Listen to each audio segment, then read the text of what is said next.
Grabar. Nos quedamos aquí, que ustedes ya saben todo lo que pasa en la inflamación,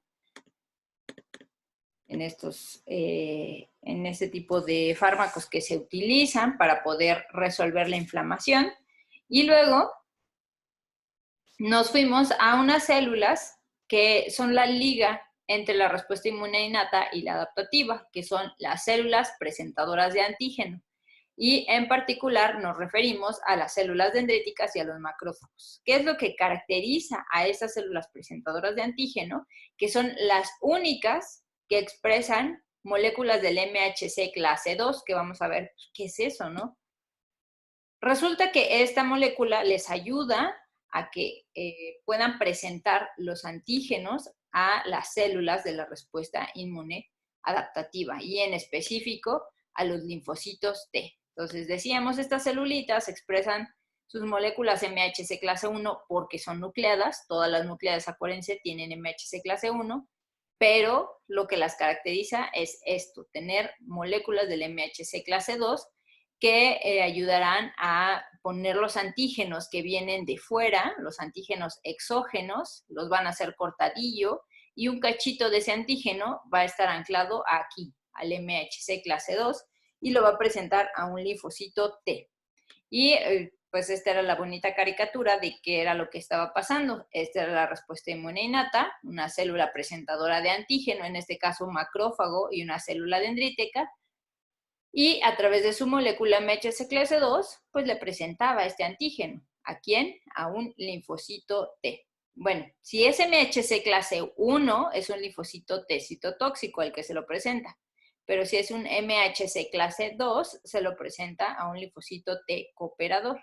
Entonces, ¿a qué me estoy refiriendo con linfocito T cooperador o linfocito T citotóxico? Pues a esto precisamente. Dentro de las células de la respuesta inmune adaptativa están principalmente los linfocitos T y los linfocitos B.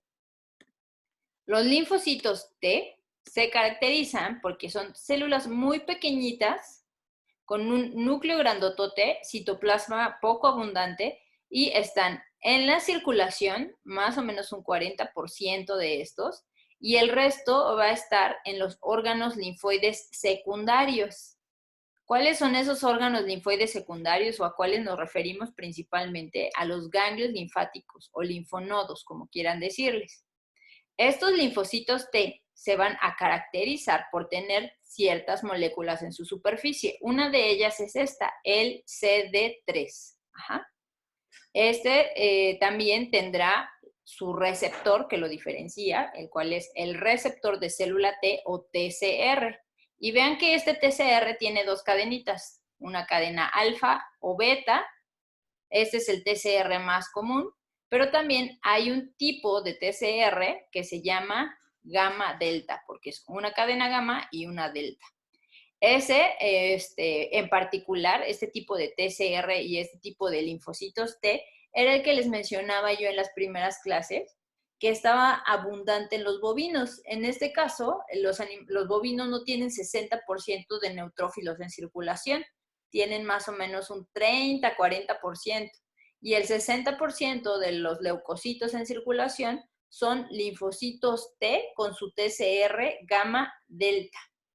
Vamos a ver más adelante qué particularidad tienen esos linfocitos T gamma delta cuando veamos inmunidad de mucosas. Además, estos linfocitos T se generan primero como pre-linfocitos en la médula ósea y después van a completar su diferenciación a este órgano linfoide primario, el timo. Estos ya ahí en el timo se pueden diferenciar a dos tipos específicos de linfocitos T. A un linfocito T cooperador, que se caracteriza por tener la molécula CD4 en su superficie, o bien ser un linfocito T citotóxico que tiene en su superficie un CD8. Ajá, eso es lo que los diferencia. Entonces ustedes ahorita les pregunta a alguien, oye, ¿cuántos tipos de linfocitos T conoces? Van a decir ustedes que dos, un T cooperador y un T citotóxico. ¿Qué es lo que lo diferencia? Esta molécula. El cooperador tiene CD4, el citotóxico tiene CD8. Luego tenemos a otras células de la respuesta inmune adaptativa, que son los linfocitos B. Ajá.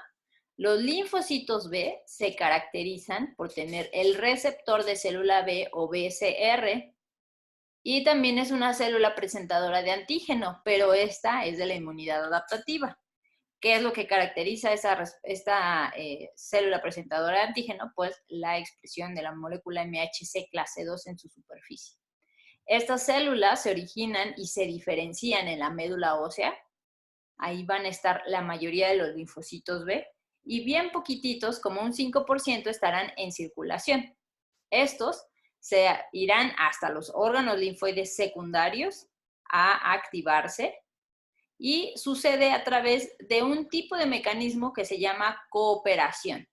¿Con quién coopera el linfocito T? Pues con un linfocito T cooperador, así como trabalenguas, casi casi. El T cooperador le va a dar una señal a este linfocito B para que termine su completa diferenciación ahí en el órgano linfoide secundario, haga una cosa que se llama reacción de centro germinal, que es la proliferación a lo loco de estos linfocitos B, y una diferenciación última hacia célula plasmática, en donde la célula se hace más grandota, se hace, digamos, muy fuerte, y empieza a secretar un montón de anticuerpos. Ajá. Quiero que noten algo aquí, antes de que entremos al tema de anticuerpos. Estos anticuerpos que se están liberando, vean esta estructura que tienen, una forma de Y, y vean la estructura del BCR. Es prácticamente igual. Y esto no es para que se espanten, es porque el BCR en realidad es un anticuerpo de membrana. Vamos a ver ya más adelante que es un anticuerpo del isotipo IgM. ¿Ok? Entonces, ¿cómo se van a originar estas celulitas? ¿En dónde se van a originar? Yo les decía, pues que prácticamente los animales cuya evolución del sistema inmune ha estado un poquito más avanzada, necesitan el desarrollo de tejidos y órganos del sistema inmune. Y es en estos lugares donde se van a originar principalmente las células del sistema inmune adaptativo y donde se van a activar. ¿En dónde se originan? Principalmente en los órganos linfoides primarios, que nunca deben olvidar, médula ósea y timo. Esos son los dos lugares principales donde se originan. ¿Y dónde se activan estas células? Pues en todo el demás tejido linfoide. En el GAL, que es tejido linfoide asociado a intestino, en el vaso, en los ganglios linfáticos. Ajá. En esos lugares es donde se va a estar activando. Entonces, de manera muy general, los órganos linfoides primarios, yo les decía, son el timo y la médula ósea. A ver, ¿alguien me dice algo por acá? Ok. En la médula ósea ocurre la generación de todas las células, es decir, aquí es el lugar predilecto para que se generen todas las células del sistema inmune, ya sea innato o adaptativo. Y además, en particular, del adaptativo se generan ahí los linfocitos B. Y también se generan unos prelinfocitos que después viajan hasta el timo para diferenciarse completamente a linfocitos T. Entonces, estos dos órganos nunca se les debe olvidar. Si quieren, tatúense un timo o una médula ósea, porque estos son los órganos linfoides primarios de los animales domésticos. Además, hay unas particularidades. Durante la vida fetal, la placenta, por un tiempo, puede ser un órgano linfoide primario. Esto, pues, gracias a todas las células aquí multipotentes que van a estar. Lo mismo sucede con el saco vitelino, el hígado y el vaso. Estos solamente durante la vida fetal y por poco tiempo pueden generar linfocitos T o B. Ajá. Y en algunos animales, en algunas especies domésticas, estos órganos linfoides primarios pueden ser especiales. Por ejemplo, en el caso de las aves, son las únicas que tienen bolsa de Fabricio y es también un órgano linfoide primario. En el caso de rumiantes y cerdos, las placas de Peyer son órgano linfoide primario y en el caso de los conejos es el apéndice, ¿ok? ¿Cómo vemos la médula ósea? Pues aquí tenemos una estructura, en la parte más interna está el endostio, que está recubierto por mucha grasita, muchas células de tejido adiposo y otras como osteoblastos, osteoclastos, que ustedes ya saben, estos son macrófagos de hueso, células estromales y pues aquí a la estrella, a la célula troncal hematopoyética. Estas células estromales lo que van a hacer es una especie de redecilla que va a mantener a esta célula troncal hematopoyética y además le va a estar regalando factores de crecimiento. Estos factores de crecimiento, además de promover que esta célula troncal prolifere, también va a hacer que se diferencie hacia los diferentes linajes que yo quiero. En este caso va a ser un prelinfocito. Ajá. Entonces, aquí este esquema ya lo conocen ustedes, ya se los he dicho varias veces. En el caso de un progenitor linfoide va a dar origen al linfocito T, al linfocito B, una célula NK, que este es de la inmunidad innata. Ajá. El linfocito B todavía se puede diferenciar a célula plasmática. Entonces, en el caso de la médula ósea, nuevamente, aquí la vemos, y para bolsa de Fabricio, placas de Peyer y apéndice, lo que va a ocurrir es que la primer celulita hematopoyética recibió señales y entonces se diferenció a un linfocito pro-B. Aquí no tiene más que la característica de ser chiquito y tener un núcleo grandotote. Después va a recibir todavía más señales, más señales de esta célula estromal para que éste se diferencie a un linfocito pre-B, el cual ya empieza a expresar su BCR, como lo vemos aquí, para después ser un B inmaduro y entonces expresar esta molécula del BCR y otras tantas que ya les diré, como CD19 o CD20, CD74 también. Pero vean que lleva diferentes estadios de diferenciación este linfocito B. No aparece ya como un linfocito B, sino que se le tienen que estar dando señales de poco en poco para que se vaya diferenciando hacia un linfocito B. Ajá. Es como si ustedes aquí acaban de nacer, van a la primaria y se hacen pro B, van a la prepa, al CCH, a la vocacional, al CONALEP, a donde quieran, y se hacen un linfocito pre-B, pero ya están en la carrera, ya están en quinto semestre y que son un linfocito B inmaduro. Cuando ustedes completen su completa diferenciación, terminen la carrera y estén ejerciendo, entonces podrán secretar esos anticuerpos y serán una célula plasmática. En el caso del timo pasa algo similar, pero aquí tiene un poquito más de pasos la diferenciación de los linfocitos T. Yo les dije que aquí en la médula ósea se genera un progenitor de linfocitos T. Ajá. ¿Ya lo vieron aquí? Este progenitor de linfocitos T no se va a quedar ahí anclado como el pre-B o el pro-B. Este progenitor va a salir vía linfática principalmente y va a viajar gracias a unos receptores de quimiosinas que tiene aquí, como el CXR4, CXR5, viaja hasta acá y llega al timo. Aquí en el timo vamos a ver que hay unas estructuras que van a dividir en dónde se van a encontrar las células.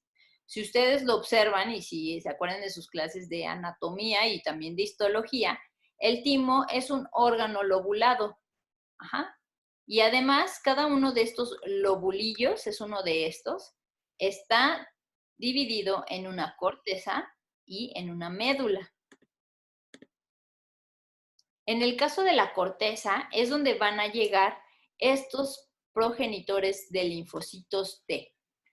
Este progenitor de linfocito T, al entrar a la corteza del timo, adquiere una molécula que se llama CD44, el cual es un receptor de ácido hialurónico. Esto lo único que hace es mantener a este progenitor del linfocito T anclado ahí al timo. Después, lo que va a adquirir es la molécula CD25. Acuérdense de esta molécula porque la vamos a ver mucho más adelante. CD25 es el receptor de una citosina que se llama interleucina 2. Esta es importante para que un linfocito, cualquiera, el T o el B, pueda proliferar. Digamos que es su factor de crecimiento favorito. Ajá. El CD25. En este momento, progenitor del linfocito se va a llamar doble negativo. Véanlo, doble negativo. Comienza a expresar CD44, comienza a expresar CD25, se le va esa molécula de CD44 porque ya no lo quiero anclado aquí a la corteza del timo, ya quiero que vaya migrando poco a poco hacia la médula, pero para que eso suceda, debe perder estas moléculas. Se llama doble negativo porque no expresa la molécula CD4, que es característica del linfocito T, y CD8, que es característica del linfocito T citotóxico. Entonces, tenemos este paso de doble negativo en donde expresa CD44, luego CD25, luego pierde CD44, luego otra vez pierde CD25 y pasa a un estado de doble positivo, que quiere decir que expresa la molécula CD4 y la molécula CD8. Además de una cosa importantísima. Aquí es el punto decisivo en donde este linfocito puede elegir si es o no es linfocito T. Es decir, se expresa el TCR, porque es el receptor de célula T. Si no se expresa TCR, adiós ese linfocito, ya no va a poder vivir. Necesita tener ese TCR para poder decir, ahora sí, eres un linfocito doble positivo, porque expresa CD4 o CD8. En este momento, doble positivo tiene que pasar a la médula para lograr su decisión final. O se hace T citotóxico o se hace T cooperador. Entonces, unos se van a hacer T cooperadores solo si pierden la molécula CD8 y mantienen la expresión de CD4. Y aquellos que decidan ser T citotóxicos pierden la molécula CD4 y mantienen la expresión de CD8. Entonces, aquí véanlo, ya hizo su elección, ya se hizo T cooperador CD4 positivo o T citotóxico CD8 positivo. En este paso hay una importante decisión para que esos linfocitos T no reaccionen contra lo propio. Aquí justamente cuando se está haciendo el rearreglo del TCR y está llevando la decisión de si se hace cooperador o si se hace citotóxico. Este fenómeno se llama selección positiva y selección negativa.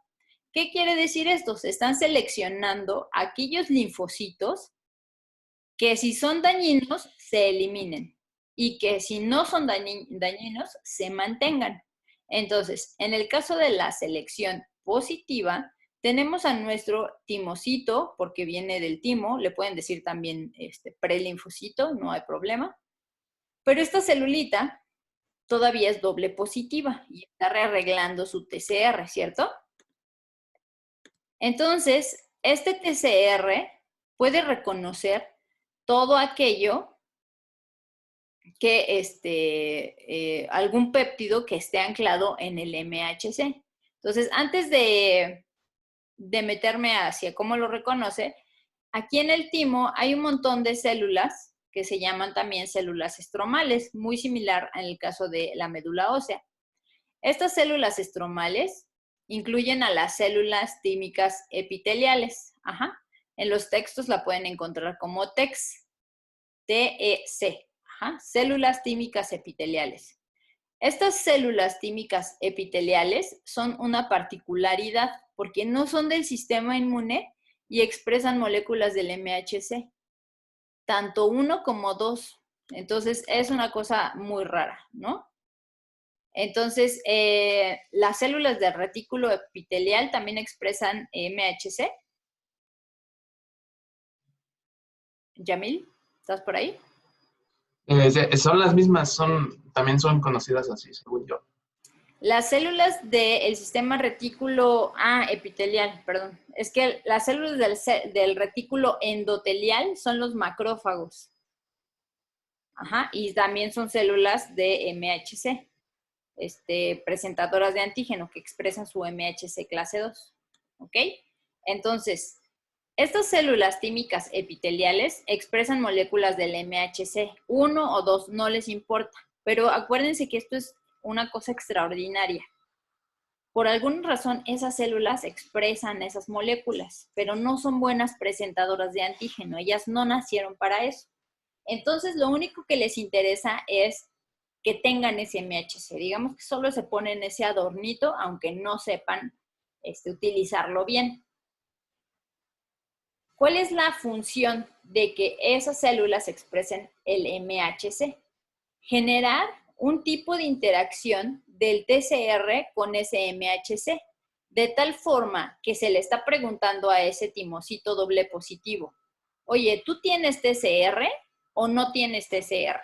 No me importa ahorita si lo estás rearreglando o si tienes 1 por 10 a la 14 diferentes tipos de TCR. Lo único que me interesa es saber si lo tienes o no lo tienes. Ajá, es como un tipo de identificación también. Si esta celulita tiene TCR, va a tener baja afinidad a ese MHC porque no es una muy buena presentadora de antígeno. Pero le está diciendo, sí tengo. Entonces, en esta corteza, te voy a decir, pásale, tú sí eres bienvenido. Pero si por alguna razón ese TCR está mal plegado, no se sintetizó bien o ni siquiera se sintetizó, no va a haber interacción entre esta molécula del MHC con este TCR. Es decir, no hay afinidad porque ni siquiera hay una buena interacción. ¿Qué le va a pasar a esta célula? Se va a morir por apoptosis, por una falta de señal. Ajá, este tipo de muerte se llama anergia también, porque no, ni furula, ni sí, ni no. Ajá. Es como si ustedes, bueno, no, mejor ese ejemplo no, pero es solamente un tipo de selección para saber si este timocito sí está expresando su TCR y si no lo está expresando o lo está expresando mal, adiós, se va. Esa es la selección positiva. Todo aquel que sí tenga TCR será seleccionado positivamente y pasa a la siguiente etapa, que es la médula.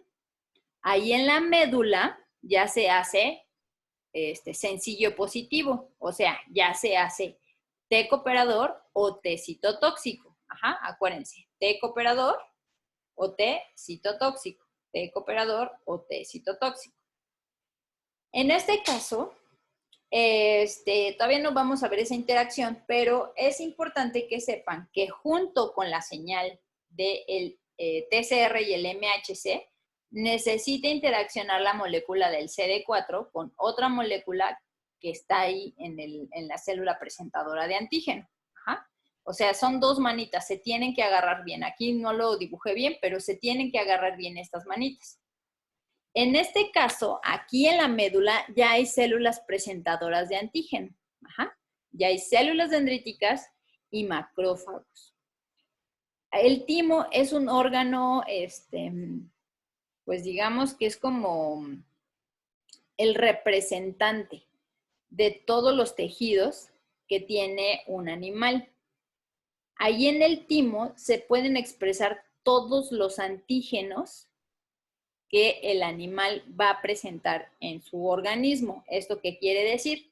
Va a presentar antígenos de células beta pancreáticas, de hepatocitos, de enterocitos, de células sanguíneas. Todos los antígenos van a estar representados ahí en el timo, en la médula específicamente. ¿Por qué? Durante el desarrollo embrionario, pues, como les decía, una célula es pluripotencial. ¿Qué es lo que diferencia a una célula hepática, a un hepatocito, de un enterocito? Alguien que me diga. Del tipo de célula que es. Ajá, pero ¿qué es? ¿Qué es lo que las diferencia? O sea, ustedes Parten de una célula primordial, ¿no? Una célula troncal. ¿Qué es lo que va a hacer que se haga hepatocito o que se haga enterocito? Pues, Los receptores. ¿Cuál, perdón? Los receptores. Los receptores que va a estar expresando, cuando son pluripotenciales, todas expresan lo mismo. ¿Qué creen? Pues serían las señalizaciones que reciben, ¿no? Exacto, las señales justamente de los factores de crecimiento. Esas señales lo que van a hacer es que esa célula pues decida moldearse de una o de otra manera. Su genoma es el mismo, tiene los mismos genes, tiene la misma posibilidad de expresar los mismos genes, pero las señales que le están dictando qué hacer, le dice, reprime estos genes de enterocito y activa estos genes de hepatocito. Es lo que le está diciendo el medio.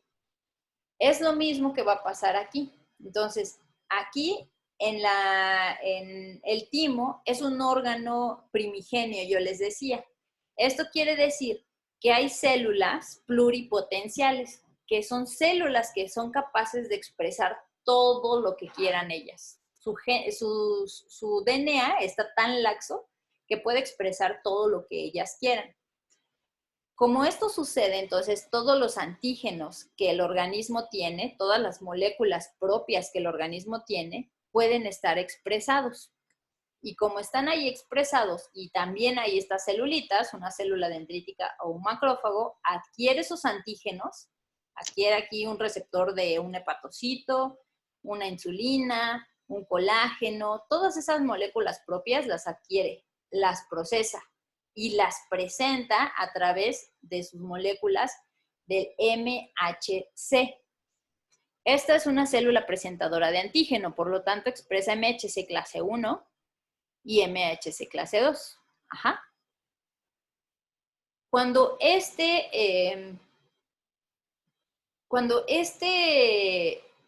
célula presentadora de antígeno expresa aquí estos antígenos, pero este TCR no lo reconoce para nada, quiere decir que hay baja afinidad o nula afinidad. Es decir, este TCR no está reaccionando para los antígenos propios. Por lo tanto, estas células van a sobrevivir. Sin embargo, si puede reconocer un poquito, aunque sea de mediana o de alta afinidad a estos antígenos propios, esta célula es una célula T autorreactiva y tiene que ser eliminada por apoptosis. Ajá. Recibe una señal de que está reconociendo lo propio y tiene que ser eliminada.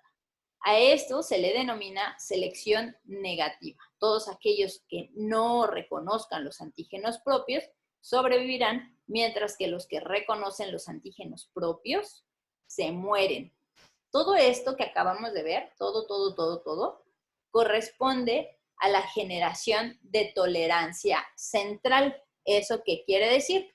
Que las células que expresen TCR sobreviven, pero si ese TCR reconoce algo propio, se elimina.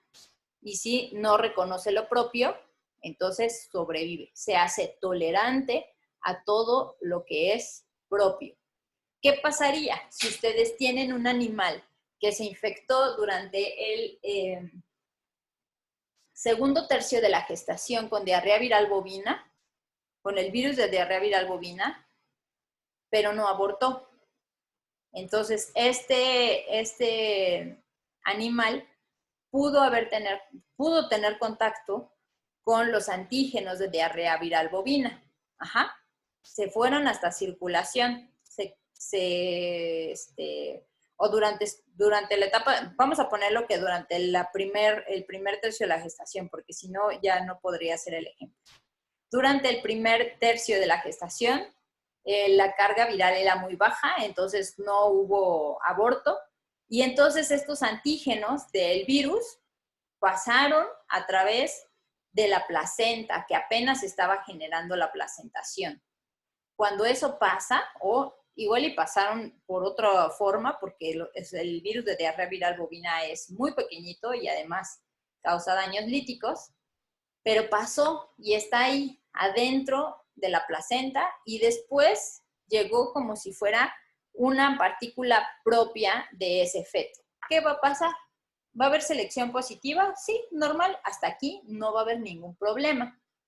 Pero cuando se enfrenta a la selección negativa, resulta que estos antígenos del virus ya están dentro del organismo de este feto. ¿Qué va a pasar? Se va a reconocer como si fuera propio y va a eliminar a las células autorreactivas. Cuando nazca este animal, si se infecta nuevamente por el virus de diarrea viral bovina, no lo va a poder combatir, ni siquiera lo va a reconocer como extraño. ¿Por qué razón? Porque no hay clonas que puedan reconocerlo. Para ese animal, ese virus de diarrea viral bovina es propio. Ajá. Entonces, ¿qué va a pasar? Va a ser un animal que va a estar infectado, va a estar regando el virus por ahí, ustedes le hacen una prueba serológica y no hay anticuerpos contra diarrea viral bovina y dicen, pues no está malo de eso, no está enfermo de eso. Pero ¿qué pasó? Que durante la vida fetal se infectó, estuvo ahí el antígeno de diarrea viral bovina y se hizo tolerante. Ajá, eliminó a todas aquellas células que pudieron haber reconocido al virus de diarrea viral bovina. ¿Dudas hasta aquí? ¿Dudas? Doctora, ¿eso pasa igual con el virus de VIH? Cuando Sí. la mamá pues lo tiene y lo pasa al hijo. Sí, en caso de VIH pasan dos cosas. El primero, efectivamente, es esto. El virus va a pasar a través de la circulación. Además, la placentación en humanos permite el intercambio sanguíneo. Y pues sí, puede haber fácilmente el paso del virus hacia el feto. Y se van a eliminar las clonas autorreactivas. Esa es una. Y la otra es que el virus ocupa a la molécula CD4 como puerta de entrada. Esta molécula CD4, la ocupa de molécula de entrada, infecta a este linfocito T. Este linfocito T actúa la respuesta inmune innata a través de reconocimiento, por ejemplo, del RNA o del RNA principalmente, y hay una gran señal de interferones, pero es muy fuerte. ¿Qué va a pasar con esta celulita? Se va a morir. Entonces, hay varios mecanismos ahí, no nada más en VIH, también en el caso de SIDA felino. Se hacen tolerantes, se eliminan estas clonas autorreactivas y además el virus va a estar matando a los linfocitos T. ¿Y qué van a ver en un hemograma de estos niños o de estos gatitos? Pues que van a tener casi nada de linfocitos T. Ajá. Porque se están eliminando de esta manera. ¿Sí quedó más o menos claro o no o di muchas vueltas? No, sí quedó claro. Gracias. Ok. ¿Alguna otra preguntita? ¿No? ¿Dudas de esto? Selección positiva, selección negativa. Yo tengo una duda. Uh-huh. En la selección negativa, entonces le presentan todos los antígenos propios del individuo. Pero estos entonces son muchísimos, ¿no? ¿Sí? Sí, ¿verdad? Porque Sí. tenía duda de eso. Sí, los experimentos que se hicieron para demostrar esto, son muy fáciles, la verdad, son muy, muy sencillitos. Y más que probarlo, hicieron una teoría y le salió. Fue muy raro, ¿eh? Este señor Burnett, lo vamos a ver más adelante con los linfocitos B, pero este señor lo que hizo fue la teoría de selección clonal. Y él decía, pues va a haber un montón de rearreglos en los BCRs o en los TCRs. Y aquellas que expresen todos esos que no reconozcan los propios serán las que puedan sobrevivir. Eso es lo que postulaba la teoría. Tiempo después dijeron, pues sí. El timo, acuérdense, que tiene una vida media más o menos de unos 5 o 7 años, bueno, dependiendo del animal, pero va a estar pues muy activo durante la infancia, ajá, pero no va a ser durante 1 año o 2 años, va a ser bastante tiempo, toda la infancia y toda la adolescencia. Entonces, una de las hipótesis es que no todos los antígenos se están expresando, los propios se están expresando todos al mismo tiempo, sino que es así como una oleada de una celulita pluripotencial que empieza a expresar todos estos antígenos, por ejemplo, del páncreas. Después, días después, empieza a expresar todos los antígenos del hígado. Tiempo después, todos los antígenos de intestino, después de los pulmones, después de corazón. Y así, o sea, va a ser una oleada de expresión de los antígenos propios. Porque sí está muy descabellado pensar que todos al mismo tiempo se están expresando. Ajá. Por eso, la mayoría de las clonas que los animales tienen de linfocitos T, pues se generan desde los primeros pues, años de vida. Y esas clonas van a estar ahí guardaditas. En el timo se van a guardar muchas y en los órganos linfoides la mayoría. Pero sí, están ahí expresados todos los antígenos. Gracias.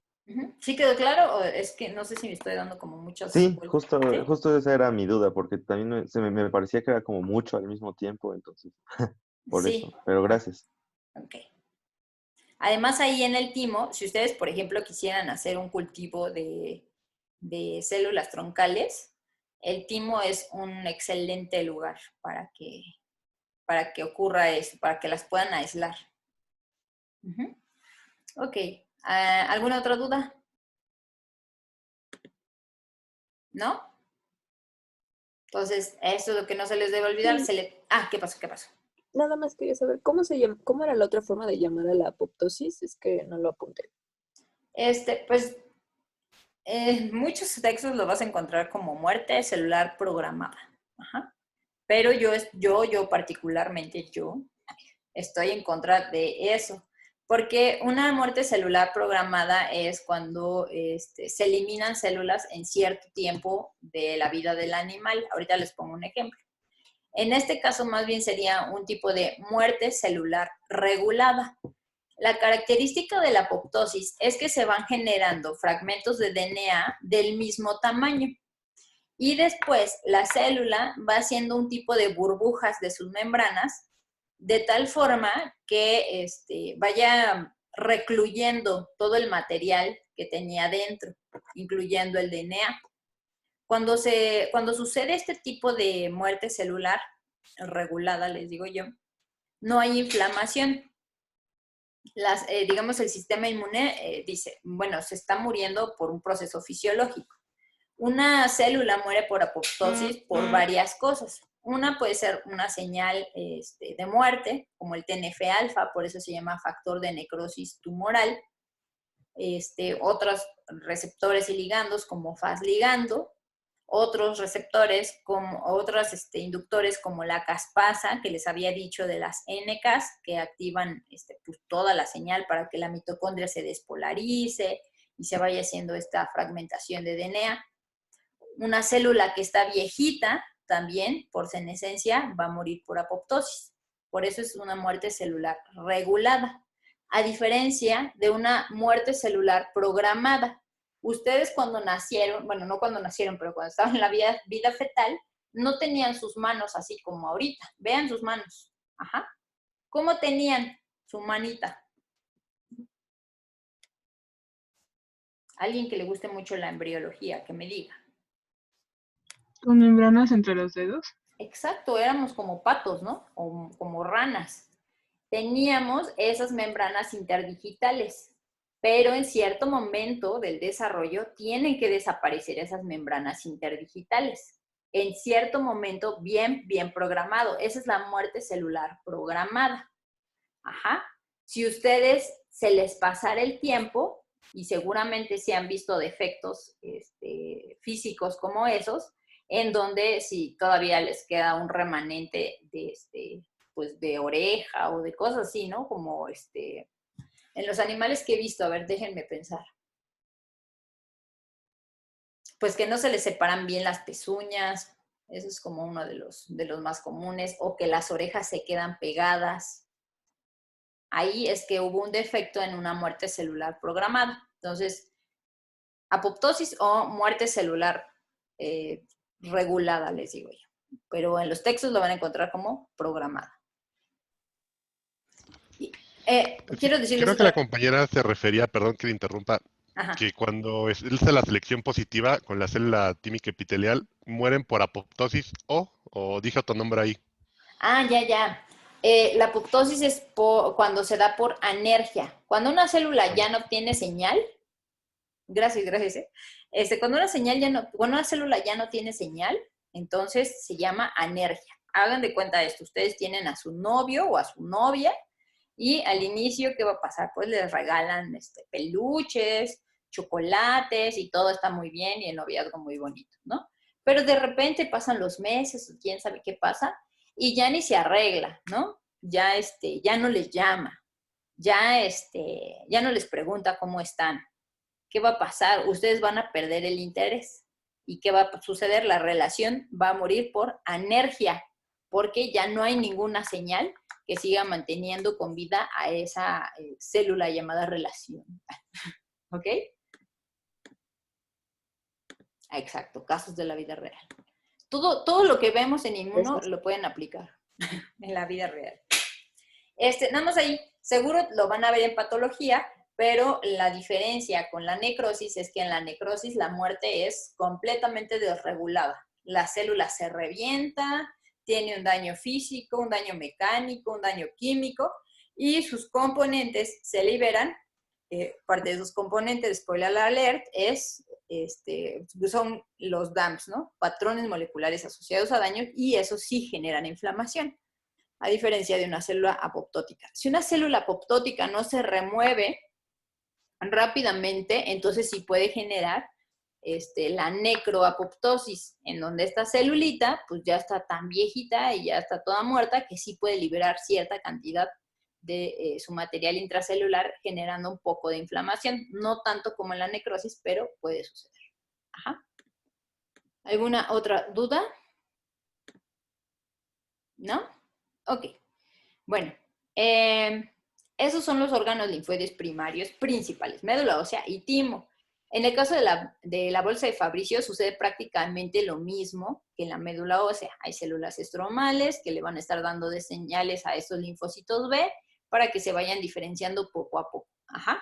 Y lo mismo para las placas de Peyer y para el apéndice, que son órganos linfoides primarios, pero no son los únicos. En los bovinos y en los conejos, la médula ósea también es órgano linfoide primario. Ajá. Digamos que los otros están de apoyo, primarios.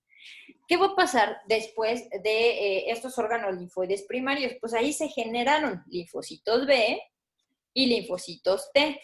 Pues estos no se pueden quedar ahí para siempre. No pueden ser hijos de casita siempre y tienen que emigrar hacia su sitio para ser independientes. ¿A dónde van a migrar? A los órganos linfoides secundarios, que son los órganos donde ocurre la activación de estas células, de los linfocitos T y después de los linfocitos B. ¿Cuáles son los órganos linfoides secundarios? Entonces, las casitas a donde se van a ir a activar estos linfocitos, pues prácticamente son estos tres, ¿no? Los ganglios linfáticos o linfonodos, véanlos aquí, el vaso, véanlo aquí, y el tejido linfoide asociado a mucosas. Dentro de este tejido linfoide asociado a mucosas, su mayor representante son las placas de Peyer. Ajá. Entonces, esos son los órganos linfoides secundarios. Ganglios linfáticos, vaso y tejido linfoide asociado a mucosas, representado por las placas de Peyer. Ok, vamos a ver la estructura general de un ganglio linfático. Parece un frijol. Ustedes seguramente tienen perros y gatos y vayan y toquen los ganglios linfáticos que encuentran. Pueden ser submandibulares, cervicales, axilares, inguinales, y esos son los popitlios, y esos son los que van a poder tocar. Hay otros que no van a poder tocar, como los mesentéricos o los mediastínicos, pero están prácticamente en todo el cuerpo. ¿Por qué? Son el punto de control, es decir, es como si fuera la estación de policía. Ahí llegan las células dendríticas, los macrófagos, también recirculan linfocitos T y les dicen, a ver, ¿eso está bien o está mal? ¿Tenemos que activar la respuesta inmunadaptativa o no? Para que ocurra esto, pues necesita irse a las diferentes estructuras de este ganglio linfático. Entonces, de manera general, el ganglio linfático tiene una capsulota, véanla. Esta capsulota recubre a la corteza que, pues en su manera más interna, tiene una médula, que es esto. Este ganglio linfático se va a conectar con la vía linfática gracias a un vaso de entrada o vaso aferente y también va a sacar a estos linfocitos a través de un vaso eferente. Además, pues, de tener todo su paquete neurovascular, ¿no? Tiene circulación sanguínea, arterial, su plexo nervioso. ¿En dónde nos va a interesar la respuesta inmune en este ganglio linfático? Pues casi siempre en la parte de la corteza y más en la médula. Aquí lo que vamos a tener es una agrupación de linfocitos. Si nosotros hiciéramos un corte en este ganglio linfático y después un acercamiento en esta médula y una partecita de la corteza, veremos que hay unas estructuras que se llaman folículos linfoides, que no son más que agrupaciones de muchos de linfocitos. Si nosotros hiciéramos un acercamiento todavía más profundo, veríamos que este folículo linfoide está rodeado por macrófagos y células dendríticas. Ahí están en la periferia. Que lo que circunda a este folículo linfoide son un montón de linfocitos T. Aquí están. Y los puse en dos colores porque pueden ser tanto linfocitos T cooperadores como linfocitos T citotóxico. Y aquí en medio, en la zona más central, vamos a encontrar un montón de linfocitos B que conforman la zona de B. ¿Vean esto? Este es un folículo linfoide. Les digo, si ustedes hicieran un corte histológico, verían los folículos de diferente tamaño. A los más chiquitos les decimos folículos linfoides primarios. A los más grandotes, folículos linfoides secundarios. Y si además eso se ve así casi hasta negro, de tantas células que hay ahí proliferando, decimos que ese es un centro germinal, porque están germinando esos linfocitos, ¿ok? Entonces, una vez que se activa un linfocito, puede salir de este ganglio linfático gracias a la vía eferente linfática y se va hasta donde se requiera. Luego tenemos al vaso. En este caso, el vaso no tiene circulación linfática, él solamente se va a valer de su circulación sanguínea. Tenemos una estructura de cápsula, siempre la mayoría de estos órganos están capsulados, y vamos a tener una gran cantidad de pulpa roja. Si ustedes hicieran un corte de este vaso, pues ¿qué verían? Un montón de sangre, ¿no? Seguramente han escuchado de estos accidentes en donde se rompe el vaso y se mueren prácticamente por problemas de coagulación. Pero bueno, ahí está nuestra pulpa roja y no es lo que nos importa tanto. Adentro, unas partes más adentro, más internas de este vaso, vamos a encontrar una zona que se llama pulpa blanca. En la pulpa blanca corresponde al órgano linfoide secundario como tal. Y están ahí un montón de linfocitos T y B. Además, esta pulpa blanca pues se ve como si tuviera unas ramitas y en esas ramitas son las dichosas trabéculas, que no es más que tejido conectivo. Esto es importante porque entre la unión entre la pulpa roja y la pulpa blanca vamos a encontrar a estos macrófagos que se llaman macrófagos de zona marginal. ¿Por qué? Pues porque están en el margen de la pulpa roja y la pulpa blanca. Estos macrófagos de zona marginal son, dobletean, porque eliminan a los eritrocitos. Acuérdense que aquí vienen los eritrocitos a eliminarse, y esos macrófagos son los que matan, bueno, los que se comen a esos eritrocitos. Pero también están ahí de talachudos, funcionando como células presentadoras de antígeno. Y estos pues van y le presentan antígenos a los linfocitos, que de igual forma en el ganglio linfático vamos a tener esta organización, una zona de linfocitos T que rodea y dentro una zona de linfocitos B. Si esta cosita se ve pequeñita, solamente así como un granillo, se llamará folículo linfoide primario. Si es más grande, se llamará folículo linfoide secundario. Y si les digo, se ve muy dentro de la gran cantidad de células que están proliferando, se llamará centro germinal.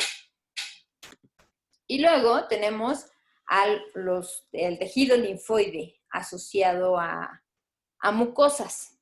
¿Dónde tenemos tejido linfoide asociado a mucosas? En todas las mucosas, ¿no? Mucosa nasal, faríngea, intestinal. En todas las mucosas que se imaginen hay ese tipo de organizaciones. Pero yo les decía que el representante es la placa de Peyer, porque aquí es donde hay una arquitectura pues mucho más organizada, y incluso en algunos animales se logra ver esta placa de Peyer, como en los rumiantes. ¿Cómo lo logran ver ustedes? Cuando ven el intestino y hay zonas provistas así como de pelusilla. Ven que están todas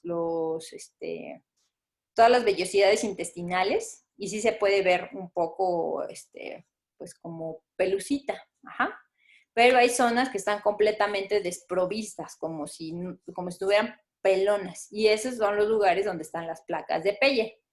Las placas de Peyer están en intestino delgado. Si encontramos organizaciones de linfocitos T y B en intestino grueso, se llaman folículos. Ajá. No se llaman placas de Peyer, solamente si están en intestino delgado son placas de Peyer. La estructura de estas es muy similar a lo que acabamos de ver. Vamos a tener una zona en donde van a estar estos macrófagos y células dendríticas rodeando en la periferia. Después una zona de linfocitos T, y en medio vamos a tener una zona de linfocitos B. Estas, además de estar conectadas pues básicamente por el paso de lumen hacia la membrana vasolateral, también estarán conectadas con ganglios mesentéricos. Algo importante aquí en la estructura de la placa de Peyer son estas celulitas, las células M, que no son del sistema inmune, pero son células chismosas, son células que van a ayudar a que avisen que algo está mal ahí. Ajá. Todavía no lo vamos a ver, pero en el caso de tolerancia a los alimentos, estas células son de vital importancia. Estas células M lo que hacen es un fenómeno llamado transitosis. Es decir, pasan moléculas de aquí, del lumen intestinal, hacia la membrana vasolateral. No las comen, no las degradan, solamente las pasan de aquí a acá, aquí a acá. ¿Cómo qué moléculas puede pasar? Pues tal vez una bacteria, ¿no? Puede pasar por aquí. Puede pasar una partícula de alimento por acá. Puede pasar un pedazo de hongo por aquí también. Pero no le va a hacer nada a esta celulita. Es una célula M. ¿Qué pasa después de esto? Pues que la cosa, el antígeno que acaba de pasar por transitosis, esta célula M, rápidamente es captada por un macrófago o una célula dendrítica, las cuales pues hacen su chamba de presentadora de antígeno y presentan los antígenos a los linfocitos T, los cuales después activan a los linfocitos B. De manera muy escueta, les voy a decir lo que pasa con las bacterias intestinales. Nosotros tenemos aquí una E. coli que va viajando por ahí, muy feliz, y esta E. coli pasa a través de transitosis por esta célula M. Esta E. coli va a ser captada, procesada, después vamos a ver cómo, y presentada a un linfocito T. Es un antígeno exógeno, por lo tanto, va a activar a un linfocito T cooperador. Este linfocito T cooperador coopera con un linfocito B, que después se diferencia y hace anticuerpos. Y el tipo de anticuerpo que genera es IgA, que es un anticuerpo que está ahí en las mucosas. Hasta ahí, pues digamos, bueno, ya mecanísticamente ya sé más o menos qué está pasando, pero ustedes o los animales tienen respuestas contra la E. coli de microbiota normal. ¿Creen que tengan? Hola, buenas tardes. ¿Creen que tengan? Yo creo que sí. ¿Quién más? ¿Quién más dice? Alguien que diga que no. En el chat dicen que sí. Que sí, que sí, que sí. Bueno, está bien. Sí, efectivamente hay una respuesta inmune. ¿Pero se inflaman ustedes a cada rato? No. No. Exactamente. Hay un mecanismo de tolerancia. En este caso es tolerancia periférica porque está ocurriendo en los órganos linfoides secundarios. ¿Qué va a pasar en este caso? Esta célula M pasa una y otra y otra y otra vez, muchas veces, a esta E. coli, la cual es presentada muchas veces aquí a estos, es presentada por estos macrófagos muchas veces a los linfocitos T y estos a los linfocitos B y ya le dice, oye, ya, ¿no? Ya, yo ya conozco esto, ya para qué me lo presentas. Cuando sucede eso, digamos, la concentración de antígeno es tanta que las células van a decir, ya me lo conozco, no es tan dañino, y ya no van a proliferar. Ajá. Hacen tolerancia, van a decir, yo ya me conozco esto, ya no necesito proliferar. Sí producen una cantidad basal de anticuerpos IgA, porque esos son importantes para neutralizar a las bacterias intestinales y evitar que éstas se adhieran y al epitelio intestinal y que puedan generar biofilms o que puedan ingresar, ¿no? Pero en la mayoría de las ocasiones ya no es una respuesta pues tan fuerte justamente porque se genera tolerancia periférica una y otra y otra y otra vez, entonces te dice, ya te conozco, ya no voy a reaccionar tan fuerte. Es como si ustedes se llevaran pues muy fuerte con su amigo, ¿no? Hasta se dicen así majaderías, pero ustedes lo toleran porque pues ustedes ya se conocen y ya se llevan así. Pero ¿qué tal si esa misma majadería se las dijera una persona que va en el metro? Pues no lo tolerarían, ¿no? Y responderían fuertemente. Es lo mismo, las células ya se conocen ese antígeno una y otra vez y ya no reaccionan tan severamente. ¿Ok? Bueno, entonces, ¿qué es lo que va a estar pasando? En general, en toda esta vía, cómo estamos conectando a la respuesta inmune innata con la adaptativa, que tienen que ver todos estos órganos linfoides. Tenemos un antígeno por acá, digamos que es una bacteria, un bonito estafilococo. Este antígeno en el tejido va a ser captado por una célula presentadora de antígeno, como la dendrítica. Esta célula presentadora de antígeno, además, se va a activar por la respuesta inflamatoria que se dio previamente, por la vasodilatación, por la activación con los PRRs, y cuando pasa esto, esta dendrítica empieza a expresar sus podosomas para poder migrar fácilmente al ganglio linfático. Mientras está migrando, pues va comiendo, así como cuando ustedes van tarde a la escuela y van caminando y comiendo su sándwich. Lo mismo hace esta célula dendrítica, va comiendo aquí su antígeno, mientras va también migrando al ganglio linfático. Ya cuando llega al ganglio linfático, ya comió lo suficiente y es capaz de presentar el antígeno a través de su molécula MHC, 1 o 2, no importa. En este caso, si es MHC clase 1, acuérdense, interacciona con el TCR de un linfocito T citotóxico, que es esta imagen, mientras que si el antígeno es exógeno y se presenta a través de un MHC clase 2, se interaccionará con un TCR de un linfocito T cooperador. Aquí en el ganglio lo que va a suceder es la proliferación de los linfocitos T. Si es un linfocito T citotóxico, la respuesta efectora prácticamente se queda aquí. Prolifera mucho este linfocito T citotóxico, se sale del ganglio linfático y viaja hasta el sitio de daño. Pero si es la activación de un linfocito T cooperador, no se queda ahí porque tiene que cooperar con otra célula. En este caso, coopera con el linfocito B para que después ese B se active, se haga célula plasmática y después produzca anticuerpos que también van a llegar aquí hasta el sitio de daño. Esto es en general lo que va a pasar en la respuesta inmune adaptativa. ¿Cómo se liga la respuesta inmune innata aquí con la activación de los linfocitos T y B? Tenemos entonces una célula presentadora de antígeno, se activa, se va migrando hasta el ganglio linfático, presenta su antígeno a un linfocito T. Este T puede seguir proliferando si es citotóxico o cooperará si es un linfocito B. Y ese B se activa y se hace célula plasmática para producir anticuerpos. ¿Ok? ¿Dudas hasta aquí? No. ¿Dudas? ¿No? ¿Nada? Ok, muy bien. Bueno, si no hay dudas, vamos a dar unos 10 minutitos de descansito y regresamos para seguir con la presentación, ¿vale?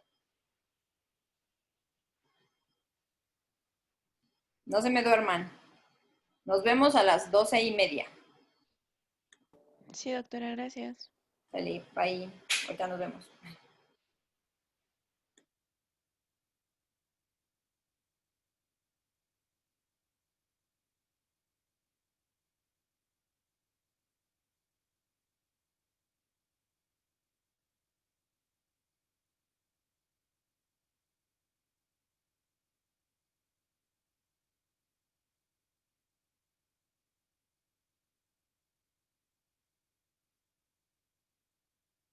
Grabación.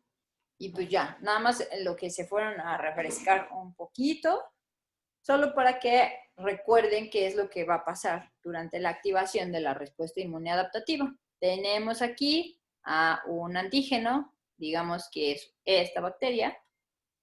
Esta bacteria será captada por una célula dendrítica o un macrófago, pero acuérdense que esta bacteria pues tiene un montón de PAMPs, los cuales serán reconocidos por los PRRs. Esto lo que permite es que esta célula dendrítica madure y le salgan sus piecitos para que empiece a expresar estos receptores de quimiosina y pueda migrar hacia el ganglio linfático. Mientras está haciendo esto, este antígeno fue captado, fue adquirido, fue fagocitado, se le hizo una digestión controlada y a esos pedacitos de antígeno los vamos a anclar a una molécula de MHC. Durante este proceso llega aquí al ganglio linfático y si es un MHC clase 2, acuérdense, interaccionará con un linfocito T cooperador. Mientras que si el antígeno es presentado en un MHC clase 1, ahorita vamos a ver un poco más de eso, se presenta a un linfocito T citotóxico. Si fue un cooperador, como en el caso primero, entonces proliferará, hará un fenómeno que se llama proliferación clonal, cooperará con un linfocito B para inducir que se transforme a su estadio final como Pokémon y se haga célula plasmática. Ajá. Esta célula plasmática será la que producirá anticuerpos. Entonces, pero pues yo he estado hable de las moléculas del MHC. ¿Pero qué son estas moléculas del MHC? Estas se expresan en diferentes tipos de células. Ya decíamos, si es un MHC clase 1, se expresa en todas las células nucleadas. Al igual que todas las proteínas, se sintetiza en el retículo endoplásmico.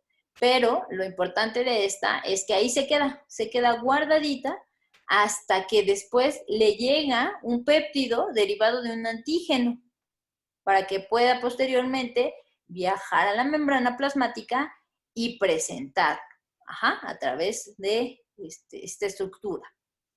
Esta molécula del MHC clase 1 tiene una cadena alfa que se subdivide en los dominios alfa 1, alfa 2 y alfa 3. La cadena alfa está anclada por un dominio transmembrana. Eso es lo que ancla la molécula a la membrana. Pero si ustedes ven, esta molécula está medio coja porque le falta una patita. Entonces, para poder estabilizar completamente esta molécula, se le asocia la beta 2 microglobulina. Esto solamente con el fin de estabilizar la molécula, pero sin que la beta 2 microglobulina tenga algún dominio citoplásmico ni transmembrana. ¿Ok? Entonces, molécula MHC clase 1 en todas las células nucleadas y tiene sus dominios, su cadena alfa con los dominios alfa 1, alfa 2 y alfa 3 y este dominio transmembrana y se estabiliza gracias a la beta 2 microglobulina. ¿En dónde se va a anclar el péptido antigénico? Pues en esta, digamos, como buchaca que se hace entre el dominio alfa 1 y alfa 2. Entonces, el péptido antigénico se ancla ahí.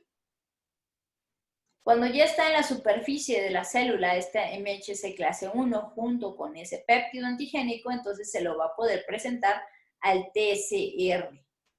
El TCR recibe esa señal y como es un MHC clase 1, será el TCR de un linfocito T citotóxico. Por lo tanto, la respuesta inmune adaptativa que se evocará es una respuesta celular, porque un linfocito T citotóxico va a llegar hasta al sitio de infección, interaccionará con las moléculas del MHC clase 1 y eliminará aquella célula que exprese ese péptido raro o aberrante. Vamos a ver más adelante cómo es que ocurre todo este proceso, pero lo importante es que recuerden ustedes que el MHC clase 1 está en todas las células y presenta péptidos propios, péptidos internos, péptidos intracelulares. ¿Se acuerdan de las células NK? Sí. ¿Alguien que me pueda decir qué hacía la NK con el MHC clase 1? Según yo, reconocía el MHC clase 1 en algunas células y si no lo encontraba, inducía apoptosis. Exactamente, las mataba. Acuérdense, la señal KIR de inhibición era la que reconocía el MHC clase 1 y el CAR a una otra glicoproteína. Ese receptor KIR lo que hace es unirse a este dominio, aquí, en el dominio alfa 3. Entonces, no tiene nada que ver si se expresa o no un péptido aquí. Puede incluso este MHC clase 1 estar vacío, sin tener péptido antigénico, porque el receptor inhibidor lo que hace es reconocer esta subunidad, el dominio más bien alfa 3. El dominio alfa 1 y alfa 2 no tienen nada que ver con la actividad de una célula NK, porque estas tienen que ver con que el péptido antigénico se ancle e induzca la activación de una célula NK de manera específica. Esto es bien importante porque el péptido que se ancla ahí es un péptido súper chiquito. Es un péptido de máximo 13 aminoácidos. Va de 8 a 13 aminoácidos. Pero para ese péptido tan pequeño hay un TCR específico. Yo les decía que durante la diferenciación de estos linfocitos T se generan 1 por 10 a la 14 diferentes TCRs, de tal manera que puede reconocer diferencias tan mínimas como el cambio en un aminoácido, por ejemplo. Imagínense, si son de 8 a 13 aminoácidos, claro que va a poder detectar una diferencia de 1, ¿no? Entonces, es altamente específica esa respuesta. Para el péptido que esté anclado ahí, será ese TCR que va a reconocer. Si se cambia un aminoácido, ya será otro TCR el que lo reconocerá. Otra cosa importante aquí es que los péptidos intracelulares pueden no ser aberrantes, pueden ser pues, pedazos de proteínas que se están degradando. Si eso sucede, se presenta el antígeno, pero como no hay un TCR para el antígeno propio, entonces no pasará de ahí. Aun cuando se esté presentando, nunca habrá activación de un linfocito T. ¿Por qué? Pues no hay un TCR que reconozca eso. Siempre va a haber MHC con un péptido, siempre. No importa si están enfermos o si están bien, siempre va a haber un MHC que esté procesando y que presente ese péptido, ya sea aberrante o no. Luego tenemos al MHC clase 2. Estas moléculas constan de dos cadenas, una cadena alfa y una cadena beta. El MHC clase 2 se expresa en todas las células presentadoras de antígeno, eso quiere decir en macrófagos, células dendríticas y linfocitos B. Al igual que todas las proteínas y que el MHC clase 1 se sintetiza en el retículo endoplásmico, pero después del retículo endoplásmico se va a un endosoma a esperar a un antígeno que venga y se ancle a él. Entonces, yo les decía que consta de estas dos cadenitas, alfa y beta, tienen dominios transmembranales para estar bien anclados. Dentro de esta molécula, el dominio alfa 1 de la cadena alfa y el dominio beta 1 de la cadena beta son los lugares donde se va a estar anclando el péptido antigénico. En este caso, el péptido ya es más grande, ya va de 13 a 18 aminoácidos. Ya es un péptido grandote. Y se da presentado al TCR de un linfocito T cooperador. Entonces, MHC clase 2 con el TCR de un linfocito T cooperador. Ese linfocito cooperará con un B para producir anticuerpos, generando una respuesta humoral. ¿Dudas hasta acá? ¿No? Ok, entonces de manera así sucinta es antígenos endógenos procesados y presentados por la molécula MHC clase 1 de todas las células nucleadas, pero también de las presentadoras de antígeno. Se presenta a TCR de un linfocito T CD8 o citotóxico. Luego, antígeno exógeno se procesa, se presenta a través del MHC clase 2. Se presenta a un linfocito T cooperador que después coopera con un linfocito B para activarlo y diferenciarlo a célula plasmática y se producen anticuerpos, es decir, una respuesta humoral. ¿Dudas? Pero, pues, no todo, les decía yo, qué es lo que va a activar a la respuesta inmune. Y ya está utilizando mucho este término de antígeno. Entonces, ¿qué será un antígeno? Pues todo aquello que pueda generar una respuesta inmune. Pero para eso necesitaríamos conocer el término primero de inmunógeno, después de antígeno, después la clasificación de antígenos y después de apiteno. Entonces, un antígeno está presente en cualquier partícula, ya sea un microorganismo, patógeno o no, que tiene estas estructuras, ¿no? Entonces, en este caso es un adenovirus, véanlo aquí, tiene muchos antígenos. Son estructuras que pueden ser reconocidas como extrañas. Entonces, tenemos una proteína de la cápside, una proteína no estructural, y seguramente una proteína de envoltura. Todas esas son antígenos. Esos antígenos, para que pueden ser reconocidos como extraños, pero puede o no que activen la respuesta inmune. Para que activen la respuesta inmune adaptativa, necesitan la característica de ser inmunogénicos, es decir, que generen la inmunidad. Para esto requieren de ciertas características. La primera de ellas es que sea extraño. ¡Pum! Ya la cumplimos. Después, que tengan un origen preferencialmente proteico. Es decir, se van a preferir primero las proteínas, luego los carbohidratos, luego hasta el final los lípidos. Principalmente necesitamos que sea proteico. El DNA tampoco es muy antigénico ni inmunogénico. Como es proteico, pues también una característica deseable es que tenga un peso mayor de 10 kilodaltones y que cuente con una estructura terciaria. Esto es para que el antígeno pueda ser degradado, pero no sea tan lábil. Ajá, si tuviéramos un antígeno con estructura primaria, perdería muchas de sus características. Uno de estructura, y de hecho es raro encontrar una proteína en estructura primaria, pero si ya la encontramos en su estructura terciaria, pues será más fácil que sea reconocido por el TCR. Y yo les digo aquí como ni muy, muy, ni tan, tan, es decir, que esta estructura sea degradable, pero no sea tan rígida. Ajá. Y también estos antígenos van a tener pues estructuras que se van a unir específicamente a los receptores del linfocito T o del linfocito B. Y a estas estructuras pequeñitas les vamos a decir epítopos. Entonces tenemos un microorganismo, tiene muchos antígenos que son partículas reconocidas como extrañas por la respuesta inmune adaptativa. Estos antígenos tienen estas características: ser extraño, origen proteico, más de 10 kilodaltones y una estructura terciaria. A su vez, este antígeno tiene pues más particularidades pequeñitas que son de 5 a 8 aminoácidos, a las cuales les vamos a llamar epítopo o también determinante antigénico.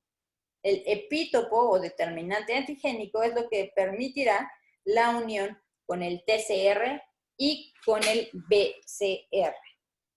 Estos antígenos pueden ser clasificados como autoantígenos, si son antígenos propios, es decir, en todas las enfermedades autoinmunes hay autoantígenos, pero también en condiciones fisiológicas hay autoantígenos, pero están escondidos, por ejemplo, antígenos de las gónadas. Recuerden ustedes que cuando está el desarrollo y cuando se está haciendo la selección de linfocitos T en el timo, todavía no están representadas las moléculas de las gónadas. Es por eso, hasta la maduración sexual se van a poder representar. Es por eso que esos antígenos se encuentran escondidos, no les llega a circulación linfática para que no puedan llegar ahí estos linfocitos T. Seguramente les han contado de su casa o algún conocido que a algunos niños cuando los pateaban en la primaria les tenían que quitar el testículo porque si los golpeaban y se liberaba alguno de esos antígenos escondidos, la respuesta inmune adaptativa iba a activarse e iba a eliminar a las células de las gónadas, generando pues una orquitis y pues para evitar todo eso, mejor retiraban el testículo. Luego tenemos a los aloantígenos. Exactamente, por eso son tan peligrosos esos golpes. Luego tenemos a los aloantígenos. Estos antígenos son diferentes entre la misma especie. Y el ejemplo típico de los aloantígenos son los grupos sanguíneos. Recuerden ustedes, en los humanos tenemos el grupo sanguíneo ABO. Entonces, no son compatibles porque justamente el antígeno A no es compatible con el antígeno B y se puede inducir una respuesta inmune. En el caso de los animales también tenemos pues, esta problemática, principalmente en los gatos, que solamente tienen un sistema sanguíneo AB, pero en las otras especies pues ya no tenemos esa complicación debido a la gran cantidad de grupos sanguíneos y que de hecho nos permite hacer una transfusión sanguínea sin tener que hacer las pruebas cruzadas. Ajá. Luego tenemos a los heteroantígenos, que son los antígenos que más conocemos, porque son antígenos extraños, son antígenos que vienen de otro lugar, de un microorganismo, ya sea una bacteria, un hongo, un parásito, pero que son de diferente especie. Ajá. No son de la misma especie estos antígenos y que son la mayoría de los que conocemos o de los que hemos tratado. Y luego tenemos a dos que están clasificados aquí, aunque no son antígenos verdaderos, ¿no? Tenemos a los aptenos. En este caso, el apteno es un antígeno no inmunogénico. ¿Esto qué quiere decir? Que es extraño, pero que no cumple con estas propiedades. No es muy pesado, no es de origen proteico o no mantiene una estructura terciaria. Ejemplos de actenos, no los quiero asustar, pero algunos medicamentos como las sulfas o las penicilinas son actenos. Quiere decir que se pueden unir al TCR o al BCR, pero no activan al linfocito. ¿Esto por qué? Pues porque les faltan estas características, les falta un punch. Ese punch les vamos a denominar acarreador. Entonces, para que un acteno sea inmunogénico, tiene que subir de peso y tiene que tener una estructura más compleja. Eso lo va a hacer gracias a la unión con un acarreador. Ajá. El acteno se une al TCR o al BCR sin activar la respuesta inmune, pero si se le une un acarreador, ahora sí, ya puede activar la respuesta inmune. Es decir, ya es inmunogénico. Les decía que no se espanten porque en muchas ocasiones vamos a tener actenos en los que falsamente llamamos alergias a los medicamentos. En realidad es esto lo que está ocurriendo, que es un tipo de hipersensibilidad. Lo vamos a ver ya también muy adelante, pero en este caso estas hipersensibilidades son del tipo 2, en donde una molécula que usualmente no va a activar la respuesta inmune, pero sí es reconocido por el TCR o el BCR, cuando se une a una proteína propia que funciona como acarreador, entonces inducirá una respuesta inmune. ¿Como qué cosa? Pues activar, producir anticuerpos y posteriormente activar la vía clásica del complemento. Y de esta forma se eliminan a los eritrocitos, que son, digamos, los acarreadores. Por eso, con las sulfas, con la cebolla, con el aguacate y con el ajo, a muchos perros les puede dar anemia hemolítica, porque los metabolitos de estas cosas que les acabo de decir son actenos, y al conjugarse con una proteína sérica que funciona como acarreador, ahora sí, inducen una respuesta inmune. Y luego tenemos a los superantígenos. Ok, sí, a ver, entonces, autoantígenos es que son antígenos derivados del mismo organismo. ¿Ah? No deberíamos reconocer algo propio como extraño, pero en las autoinmunidades ocurre, como la colágena en el caso de artritis. Luego, los aloantígenos son antígenos diferentes entre la misma especie. O sea, que yo tengo un aloantígeno, alguien más tiene otro aloantígeno. El caso típico es el de los grupos sanguíneos. Yo puedo ser grupo A, pero alguno de ustedes es grupo B y no somos compatibles porque se generará una respuesta inmune ante uno de esos grupos sanguíneos. Luego, los heteroantígenos son antígenos derivados de otra especie diferente. O sea, nosotros tenemos un bovino y sus heteroantígenos serán derivados de bacterias, hongos, parásitos, grupo sanguíneo también de otra especie puede ser, ¿no? Esos son los heteroantígenos, son los que más conocemos. Y luego tenemos a los actenos, que son antígenos no inmunogénicos porque no cumplen con estas características. Solo puede ser extraño, pero igual y no es de origen proteico, tal vez no es de buen peso molecular y no tiene la estructura terciaria. Para que ese acteno se haga inmunogénico, entonces lo que tengo que hacer es ponerle un acarreador, que muchas veces pueden ser proteínas plasmáticas, y era lo que les decía. Los derivados o los metabolitos de la penicilina, del ajo, de la cebolla, pueden ser actenos, pero cuando se conjugan con alguna proteína sérica, entonces ahora sí pueden inducir una respuesta inmune, que casi siempre son anemias hemolíticas. Es una respuesta inmune detrimental, pero está reconociendo algo como extraño. ¿Okay? Y luego tenemos a los superantígenos. Los superantígenos, como su nombre lo indica, ellos hacen así de wow, lo que hacía un antígeno, ellos lo hacen mucho mejor y con menos esfuerzo. Resulta que los superantígenos no necesitan ser reconocidos por el TCR o el BCR. ¡Bum! O sea, esos son de veras los mejores. Estos superantígenos lo único que hacen es unir inespecíficamente las superficies o las membranas de un linfocito T con una célula presentadora de antígeno. No necesitan una unión en específico. Ellos nada más, es como un chicle que pega esas dos células.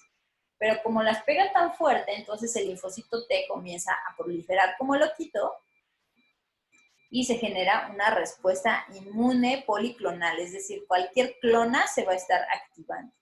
¿Alguno de ustedes alguna vez comió tacos de canasta por ahí en la facultad y les dio diarrea al día siguiente? ¿O al mismo día en la tarde? ¿O a un conocido? Sí, ¿verdad? Bueno, no sé, pero yo creo que a muchos sí nos ha pasado. ¿Por qué nos da diarrea? ¿Qué es lo que está pasando? ¿Qué es lo que ustedes, su mamá les dijo, ay, es que ¿qué comiste? Y ustedes dijeron, los tacos de canasta de Doña Pelos. ¿Pero por qué está pasando? ¿Cómo se lo explicarían? A su mamá o a su papá o a su sobrino, no sé.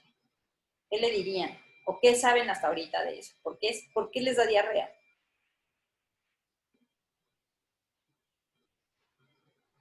O las mamás que dicen. Las mamás casi siempre dicen, es que te intoxicaste. Seguro que, estoy como 80% segura que a la mayoría nos han dicho eso. Es que te intoxicaste. Y ustedes dicen, ¿será o no será?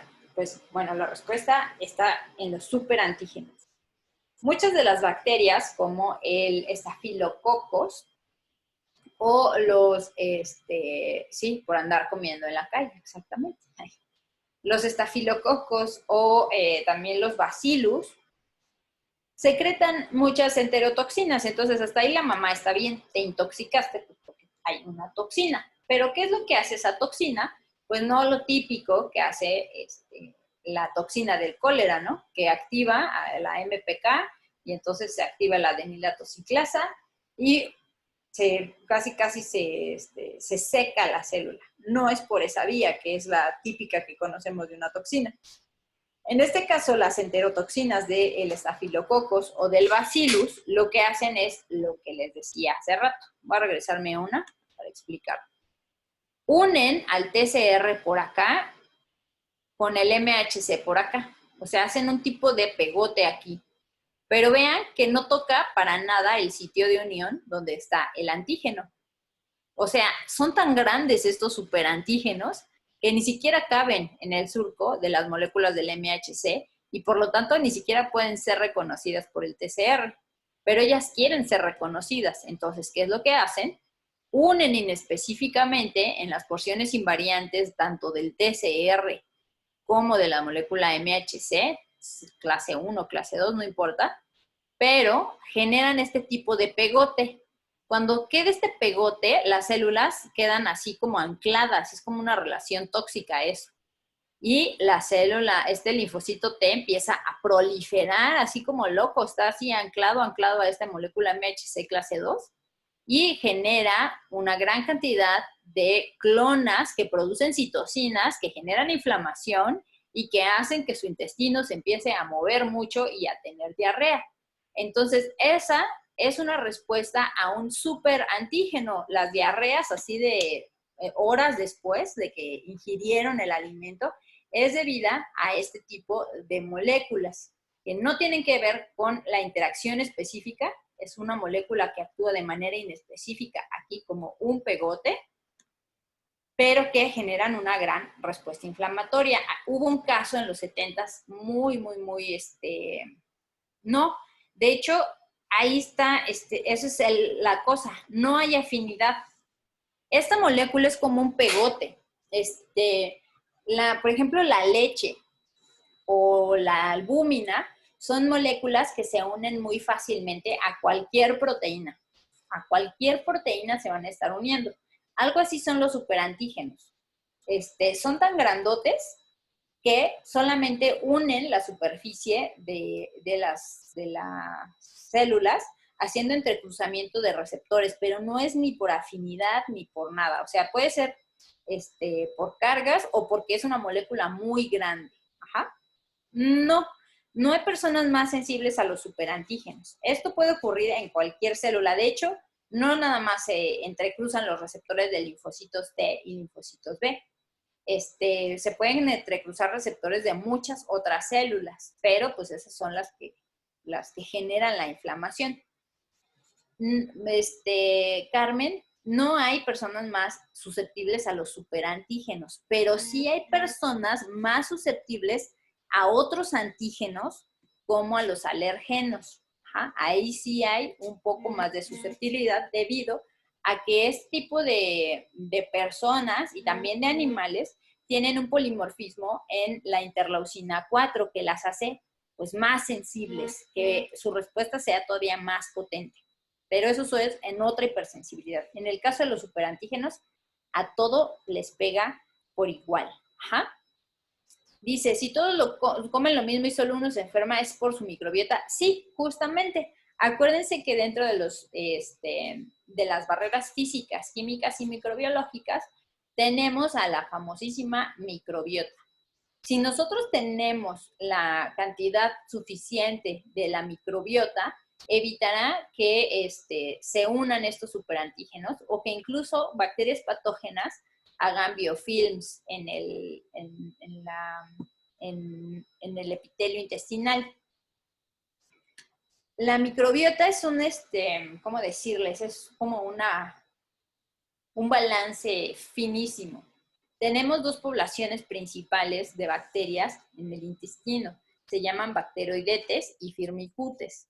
Si alguno de estos microorganismos tiene un desbalance, pueden generar enfermedades como la obesidad y también puede generar susceptibilidad a otros enteropatógenos, como lo que acabamos de ver con con los superantígenos, con las enterotoxinas de estafilococos. Les digo que es un balance muy, muy delgado, porque si nosotros desbalanceamos hacia un lado o hacia el otro, hacia más bacteroidetes o hacia más firmicutes, sí puede haber una desregulación. ¿Por qué ocurre esta desregulación? Pues porque justamente andamos cambie nuestra microbiota con la alimentación, si comemos en la calle o si tomamos muchos antibióticos o si tomamos probióticos estaremos favoreciendo alguna u otra. Esto les va a sonar asquerosísimo, pero hay un tratamiento, ya tiene como 6 años que salió, que es trasplante fecal. Lo que hacen en ratones obesitos, son ratones OB, que eso quiere decir que tienen un gen que los hace más predisponentes a ser obesos. Y tienen ratones normales. Entonces, lo que hacen con estos ratoncitos, los normales, toman su popó, la hacen lisados y se lo dan de comer al ratón obeso. ¿Y qué pasa? El ratón obeso baja de peso. Ese es solo un ejemplo de cómo la microbiota está influyendo en prácticamente todo el metabolismo. Entonces, además de hacer eso, pues evidentemente también van a estar compitiendo con los enteropatógenos. Creo que me fui un poco, me emocioné con eso, pero ya es la 1, entonces, ¿sí quedó claro eso?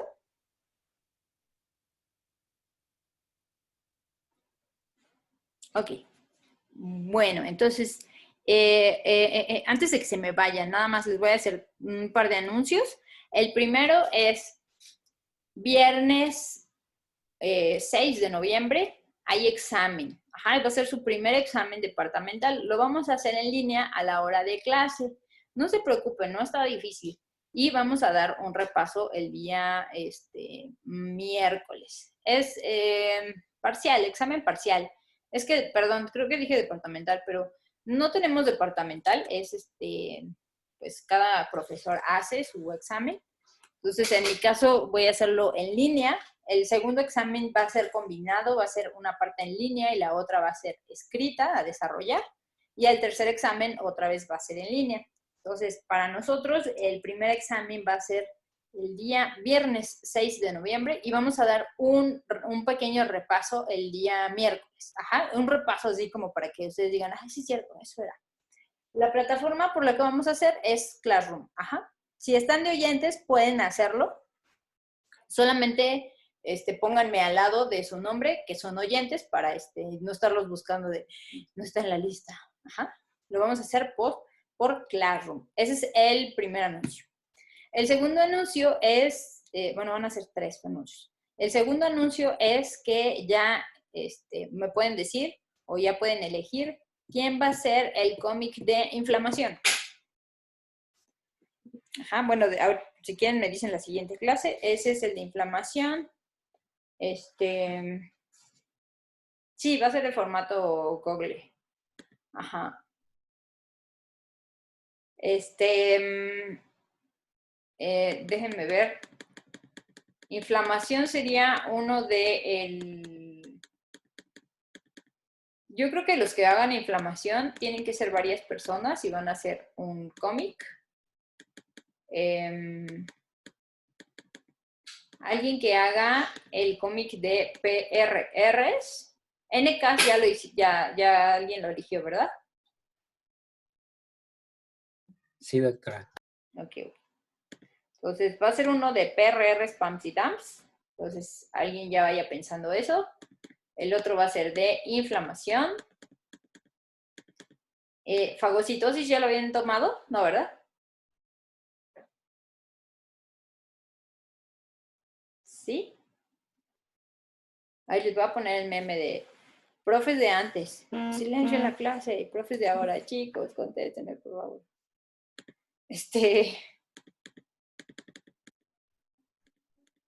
Ok, bueno, inflamación, ahí me dicen quién. La siguiente clase. Y la otra va a ser presentadoras de antígeno. Hasta ahí. Todavía no hacemos las siguientes. Células presentadoras de antígeno va a ser otro. Y ya se me olvidó el último anuncio. ¿Ya ven? Pues quién sabe. Entonces ya nos vemos el siguiente, pues el martes con su profe de laboratorio y ya ahora sí les voy a mandar ya encontré los ejercicios de diluciones. Entonces ya se los voy a pasar el sábado porque ahorita ya estoy muy ponchada, ya no puedo más. Sí, todos pueden hacer el examen, todos los que quieran. Bueno, entonces si no hay más, nos vemos. Ya les quité 6 minutos de su tiempo. Vayan a comer o algo. Sí, yo también los quiero. Bueno, entonces nos vemos. Bye. Gracias, doctora. Gracias, doctora. Hasta luego. Gracias, Gracias, hasta luego. doctora. Bye.